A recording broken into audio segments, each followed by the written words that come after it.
The 35th verse of the Tao Te Ching.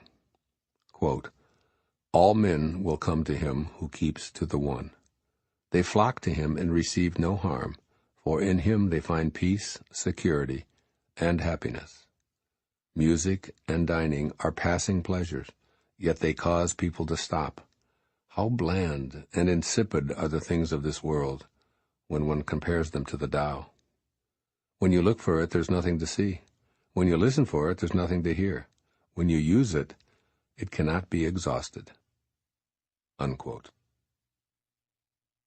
Living beyond worldly pleasures. Take a few moments before listening to the rest of this chapter and ask yourself the following question. When I think of pleasure, what activities really come to mind? And how do I distinguish between what I find enjoyable and what I don't? Generally, pleasure is described as something experienced by the senses and available here in the world of form. Perhaps you experience it in a sumptuous meal, in your favorite music, or on the golf course. But it's most certainly a welcome, motivating force for you. Problems can occur, however, when such pursuits become the primary focus of life. In other words, an emphasis on worldly pleasures can quite easily create an imbalance in your system, leading to upset and disease. Obesity, eating disorders, drug and alcohol abuse, addictions of every description, and preoccupation with plastic surgery are just a few of the undesirable results. Most everything defined as pleasurable is temporary, so if you need more and more of it, then it has a grip on you. What you desire so strongly has become your jailer, trapping you into believing that it will bring you peace, security, or happiness. But it never does. Worldly pleasures only seduce you into becoming dependent upon them, and they leave you always wanting more. It's a craving that can never be satisfied. You need another great meal in order to have that pleasure again because it vanished almost immediately upon the completion of your dessert. You need to keep the music playing because when it stops, your enjoyment stops also. All addictions scream out this depressing message. You'll never get enough of what you don't want. Contrast this bleak picture of pleasure, which Lao Tzu calls bland and insipid, with the ecstasy of the Tao. Just for a moment, imagine having the perspective of the Tao as you listen to this verse, and see if you can change the way you look at this idea of pleasure. The benefits of having a concept that harmonizes with the Tao are outlined in the opening lines. All people will flock to you, and they'll find peace, security, and happiness when they do. The reason why they'll discover these three jewels is because you exude such qualities yourself. Your emphasis is on the Tao. It's who you are and therefore what you have to give away. You are now changing the way you look at things, so your idea of pleasure shifts beyond the worldly nudges of your senses. You taste your food, but you're in awe of the magic that produced the delectables you're eating, as well as the perfection of this incredible cycle that continues in the elimination and reuse of what you've consumed. The constant behind this ever-changing world becomes your new source of pleasure, expressed in the wonder and bewilderment you feel. Yes, of course you continue to enjoy your meals, but your pleasure is in being at one with what allows it all to transpire in the first place. You know that you can't find, hear, or see, or touch the source, yet it's always available and can never be depleted. The music that you hear isn't the Tao. The Tao is the invisible energy that fills the empty spaces that gives you so much joy. And that happiness you feel is the eternally available and longed-for pleasure of transcending the physical limitations of a human body. Touching the Tao is way beyond any of the sensory pleasures that we somehow believe will satisfy that longing for transcendence. Addictions become impossible because you're no longer trying to get worldly pursuits to satisfy you. It's like realizing that you can fly when you've been walking faster and faster, but never getting enough speed or altitude. You kept trying to satisfy a natural longing to be aloft through the pleasure of rapid walking. Now you observe the way nature flows. You clearly see it never asking for more, never using up more, and absolutely never demanding that it be provided with more than is necessary to maintain a perfect balance. The realm of passing pleasures is no longer your central place of self-identification.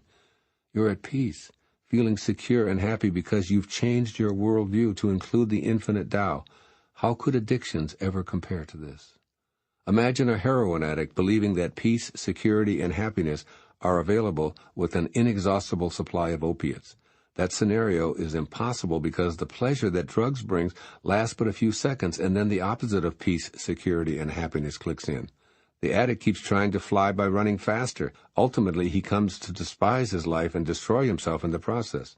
Such is the destiny of those who seek the pleasures of the world of the senses to fulfill their longing and natural ability to transcend the physical plane. Here's what Lao Tzu is offering you in this profound verse of the Tao Te Ching.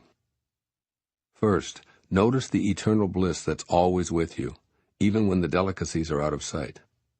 Change your way of thinking of yourself as a totally physical being, instead recognizing that worldly pleasures that tend to be overdone are attempts to transcend the physical, which isn't going to happen without tapping into your natural connection to the Tao.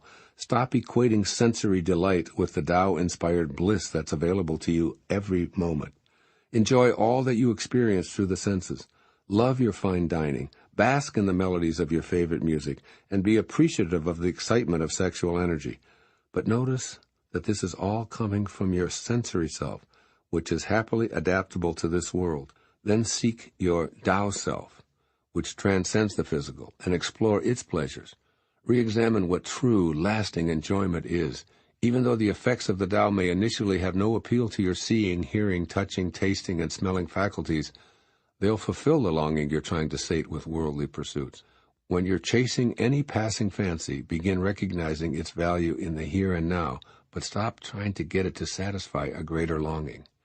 And second, introduce transcendent thankfulness to your everyday life. Make it a daily practice to give thanks for the presence of the eternal Tao that's always with you. From an appreciative viewpoint, the world that you formerly desired will begin to look different. In this grateful Tao awareness, feelings of being incomplete when worldly pleasures are unavailable are replaced with a transcendent thankfulness. What used to be a need for a worldly delight is replaced with gratitude and contentment for being aware of the aspect of you that is the Tao, free of physical and earthly limitations and confinement. Living with conscious appreciation of the Tao will attract more people and experiences, enriching your balance of mortal and eternal awareness. Open yourself to the unlimited love and abundance of the Tao, and you'll attract more of that same love and abundance to you. Your world has changed because you see the Tao where you previously only noticed your mortal self needing worldly pleasures.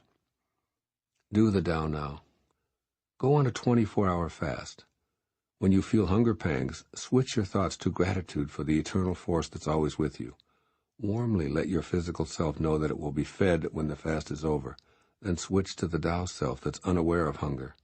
Enjoy the different nature of the Tao self by concentrating on locating its energy flowing through your body. It will reveal itself, perhaps as contented, exhilarated, or blissful.